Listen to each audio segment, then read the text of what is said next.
ایک دفعہ کا ذکر ہے کہ ایک گاؤں میں مینا نام کی لڑکی اپنی ماں کے ساتھ رہتی تھی۔ مینا ایک اچھی اور فرما بردار لڑکی تھی۔ اس کے والد کچھ عرصہ پہلے فوت ہو چکے تھے، جس کی وجہ سے اس کی ماں لوگوں کے گھر کام کاج کر کے اپنا اور مینا کا پیٹ پالتی۔ ایک دن مینا کی ماں حلوہ بناتی ہے جو کہ مینا کی نانوں کو بہت پسند ہوتا ہے۔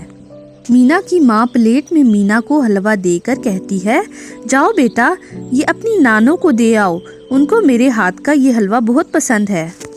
مینا حلوہ لے کر اپنی نانوں کے گھر کی طرف چل پڑتی ہے۔ مینا کے گھر سے تھوڑی ہی دور جنگل شروع ہو جاتا تھا اور مینا کی نانوں کا گھر جنگل کی دوسری طرف تھا۔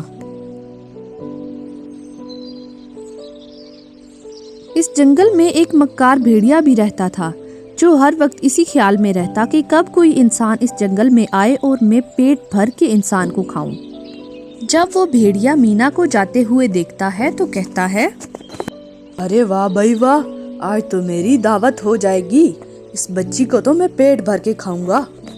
بھیڑیا جلدی سے مینا کے راستے میں آ جاتا ہے اور مینا سے کہنے لگتا ہے، ارے چھوٹی پیاری بچی، تم اس خطرناک جنگل میں اکیلے کہاں جا رہی ہو؟ مینا بھیڑیے کو دیکھ کے بہت ڈر جاتی ہے اور کہتی ہے، میں اپنی نانوں کو یہ حلوہ دینے جا رہی ہوں۔ یہ سن کر بھیڑیا کہتا ہے، ارے واہ، پھر تو میں بھی تمہاری نانوں سے ملنا چاہوں گا۔ بھیڑیے کی بات سن کر مینا گھبرا جاتی ہے اور کہتی ہے، ارے نہیں بھیڑیا بھائی، تم کسی اور دن مل لینا، آج مجھے اکیلے ہی جانے دو۔ یہ سن کر بھیڑیا کہتا ہے، ارے نہیں بیٹا، تم اتنی اچھی ہو تو تمہاری نانوں کتنی اچھی ہوں گی، میں ضرور ان سے ملنا چاہوں گا۔ کیوں نہ ہم ریس لگائیں، جو تمہاری نانوں کے گھر پہلے پہنچ گیا وہ جیت گیا۔ پیاری بچی، یہ تو بتاؤ تمہاری نانوں کا گھر کہاں ہے؟ بھیڑیے کی بات سن کر مینا کہتی ہے، یہ جنگل ختم ہوتے ہی پہلا گھر میری نانوں کا ہے۔ بھیڑیا کہتا ہے، ٹھیک ہے بچی، جلدی کرو، دیکھتے ہیں پہلے تمہاری نانوں کے گھر کون پہنچتا ہے۔ مینا بہت پریشان ہو جاتی ہے اور سوچنے لگتی ہے کہ کہیں یہ بھیڑیا میری نانوں کو نقصان نہ پہنچائے، اس لیے مینا جلدی سے چل پڑتی ہے تاکہ وہ بھیڑیے سے پہلے پہنچ جائے۔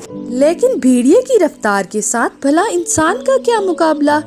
بھیڑیا مینا کی نانوں کے گھر پہلے پہنچ جاتا ہے۔ وہ گھر میں داخل ہو کر ادھر ادھر دیکھتا ہے تو اسے کوئی دکھائی نہیں دیتا، تو وہ کہنے لگتا ہے، لگتا ہے بڑھیا گھر پہ نہیں ہے، چلو پہلے اس چھوٹی بچی کو کھاؤں گا، بعد میں بڑھیا کو بھی دیکھ لوں گا۔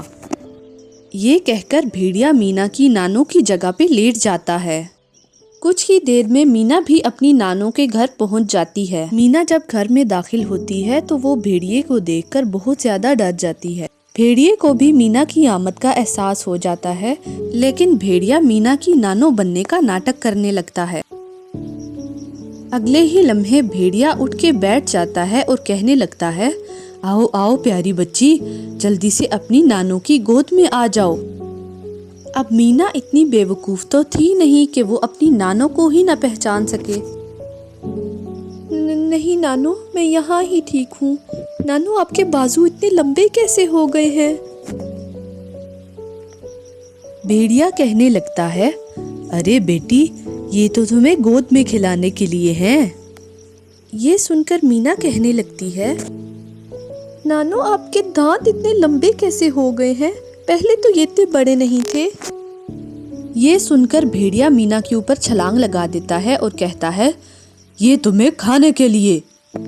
یہ تو بھلا ہو مینا کی نانوں کا جو ٹھیک وقت پہ پہنچ کر بھیڑیے کو چاقو سے مار دیتی ہیں۔